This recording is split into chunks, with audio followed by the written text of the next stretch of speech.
Здравейте!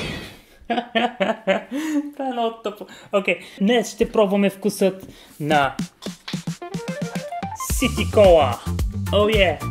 Окей, това е по реквест на брат ми, който остави коментар в предното видео, в първото видео реално, и той пожела да пробваме вкусът на City Cola, за да видим дали е толкова добър колкото стандартната кола. Което ме очуди за тази кола е, че всъщност цената е 1 лев 99 стотинки и е всъщност 3 литра кола, която за пръв път чувам такова нещо, честно казано. И да, нека пробваме вкусът на City Cola 3XL. Това е някаква промоционална оферта, която е 3 литра. Но да. Това беше много приятно. Лекичко, но приятно. О, да, и колата е с тия гадните европейски капачки, които много обичам. Така, да видим това нещо как се светва.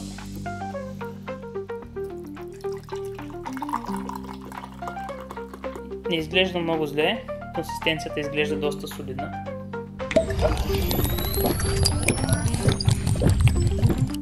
Това всъщност, както каза брат ми, той ми каза пробвай тази кола и пробвай кола Zero. Тази кола, честно казано, леко ми напомня на кола Zero. Според него дори тази кола няма почти никакви калории, което е също много интересно, кое знаеш, че е без захар. Може би подсладители, не знам. Със сигурност има някакви подсладители. Вкусът не е лош всъщност. Може би бих дал малко по-висока оценка, отколкото на Дерби колата. Дерби колата се остава 4 от 10. Това може би е 6 от 10 или 7 от 10. Всъщност не е много, не е лоша. А и често казвам, цената се оправдава. Нали. Така, тази кола беше закупена, както казах, от магазин Lidl във Варна и е 3 литра на цена от 99 стотинки. Сега.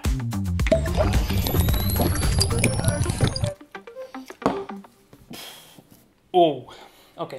Сега, понеже той каза да сравня тази кола с кола Zero, не взех кола Zero. В Lidl имаше от същата кола, но не промоционалната. Така че ще пробваме още една City Cola. Не мисля, че вкусът ще е много различен или нещо, просто исках да пробвам да видя дали има разлика между вкуса на промоционалната City Cola и на стандартната City Cola. Цената е пак същата, 99 стотинки, само че е 2 литра и половина.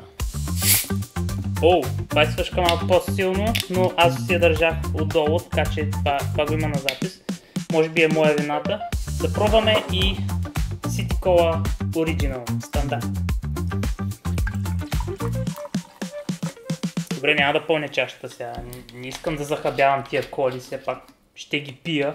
Това е целта на тия предавания, да не се захабява. City Cola стандарт. Нека пробваме.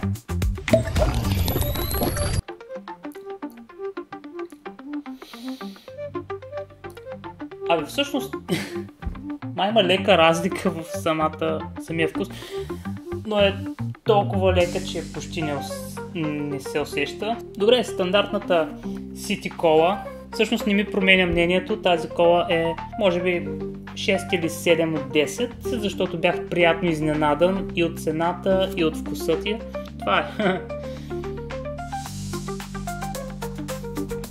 Не зле. За още сода ревюта последвайте канала. Кой ми пише? Още не знам как да правя аутрото и интрото. Не ме винете. Ужасен съм. Айде. Адиос!